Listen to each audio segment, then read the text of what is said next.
ஒரு கிறிஸ்தவ மடாலயத்தில் ஒரு பாஸ்டர் தங்கி நிறைய பசங்களுக்கு பைபிள் பற்றி டீச் பண்ணி கொடுத்துட்ருக்காங்க. அதில் ஒரு ஸ்டூடெண்ட் பாஸ்டர்கிட்ட கேட்குறான், நல்லதை படித்த ஆண்டவர் தானே கெட்டதையும் படைச்சிருக்காரு, ஆனால் நல்லதை மட்டும் நம்ம ஏற்றுக்கொள்கிறோம், கெட்டதையும் அதே மாதிரி ஏற்றுக்கொண்டால் என்ன அப்படின்னு சொல்லி பாஸ்டர்கிட்ட கேட்குறான். பாஸ்டர் சிரிச்சுக்கிட்டே அதை அவங்கவுங்க விருப்பம்ப்பா அப்படின்னு சொல்லிட்டு போயிடுறாரு. மத்தியானம் லஞ்ச் டைம் அந்த ஸ்டூடெண்ட்டுக்கு ஃபுட்டு கொடுக்குறாங்க.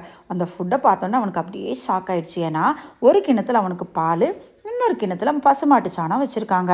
அப்போ அதை சாப்பிடாம உட்காண்ட்ருக்கும்போது பாஸ்டர் வந்து கேட்குறாங்க, ஏன்பா பால் சாணம் ரெண்டுமே மாட்டுட்டு தானே வருது, பாலை ஏற்றுக்கொள்ளும் போது நீ ஏன் சாணியை ஏற்றுக்கொள்ளக்கூடாதான்னு கேட்குறாரு.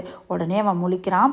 அதுக்கு பாஸ்டர் சொல்கிறாங்க, பால் போன்ற நல்லவை வந்து நம்ம மகிழ்ச்சியாக வாழ்கிறதுக்குப்பா, அதை அப்படியே ஏற்றுக்கலாம். ஆனால் சாணி அப்படிங்கிறத நம்ம விலக்கி மண்ணில் புதைக்கும் போது தான் அது வந்து உரமாக மாறும்.